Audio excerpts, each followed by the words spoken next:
Welcome to the latest edition of our Seafood News Weekly Roundup show, brought to you by Urner Seafood Import Workshop Series. I'm Urner and SeafoodNews.com editor Michael Ramsing, and recording this during the week of Patriots Day up in Boston. So a shout out to all our industry friends that celebrated it this week. We have another busy show for you today, as Canada's snow crab industry once again tops our program.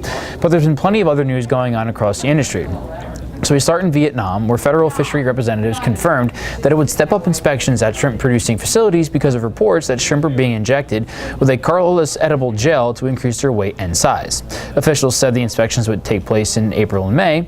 Vietnam's Association of Seafood Exporters and Producers said only a handful of operators that export to China are injecting shrimp, and that it is not a widespread problem in the supply chain. Back here in the States, Fortune International acquired the assets to online seafood distributor Lobstergram in a deal that expands Fortune's market reach to consumers across the country. This is Fortune's first acquisition of 2017, but just the latest deal that the Bensenville, Illinois-based seafood distributor has made since 2012. Fortune purchased JDY Gourmet in 2012, Chef Martin Old World Butcher Shop Sausage in 2014, and Coastal Seafoods of Minnesota in July of 2016. In some market news, European salmon producers appear to be harvesting fish early, which is flooding the U.S. market with unusual amounts of smaller whole fish. This has had an impact on Canadian producers who normally dominate the whole fish market in the U.S. Even though demand for salmon in the U.S. and other global markets has been exceptionally high, this particular rise in European shipments to the U.S. has not been totally demand-driven. Rather, it appears U.S. buyers have opted to import more whole salmon from Europe in 2017 because the surge in available supplies has lowered prices to competitive levels compared to Canadian product. Urner quotations show European whole salmon prices down about $1 since January to around $4.20 or 6 to 7 kilogram whole fish. Canadian prices are trending between the $3.75 and $4 per pound range, which is well within record territory for Canadian whole salmon. For buyers here in the U.S., the perception seems to be that European whole salmon is a value at current prices, particularly given its wide availability. That wraps up today's headline news, but before we move on to our top story, we'd like to pause and remind everyone that all of Urner premium seafood news content can be accessed through Comtail's totally revamped news page. As for our top story, we again head north to Canada, where the highly anticipated Gulf of St. Lawrence snow crab quota was announced and beat industry expectations. Federal fishery officials set the quota at nearly 44,000 metric tons, which is about double the quota from last season.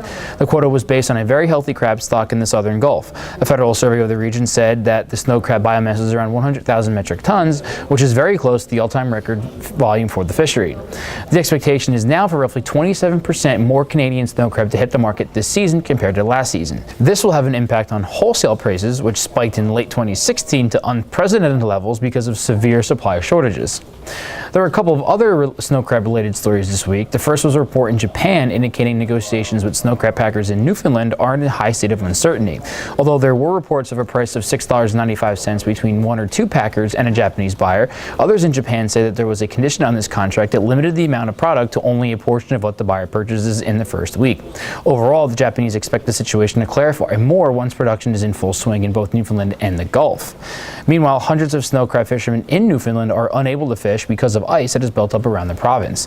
The Fish, Food and Analyst Workers Union is now asking the federal government to compensate harvesters that are unable to get out. And that's it for today's show, which was brought to you by Urner Seafood Import Workshop Series. Look, the FDA is going to audit your facility. It might be next week, or it could be next month. Heck, it might even be a year from now, but it's going to happen. It's the law. So are you sure you're prepared and compliant with the latest federal regulations? Do you even know where your seafood has to plan is? Well, you're in luck, because seats to our Seafood Import Workshop at the Embassy Suites in Miami on May 23rd are still open. You'll get a full day's worth of compliance training, so you can avoid costly fines, seafood warning letters, or from having your seafood imports automatically detained. Nobody wants these problems. So do your business a favor, stay off the red list, and book your spot to Urner Seafood Import Compliance Workshop today by heading over to urnerberry.com/SIW or by calling us at 732-240-5330. As always, you can tell us how we're doing on Twitter by tweeting at us at SeafoodComNews and at UB Seafood. You can like Urner and Seafood News on Facebook to learn more about what we're up to. For Urner and Seafood News, I'm Michael Ramsing. Thanks for tuning in. We'll see you back here next week to close out the month of April. We're getting close to summer.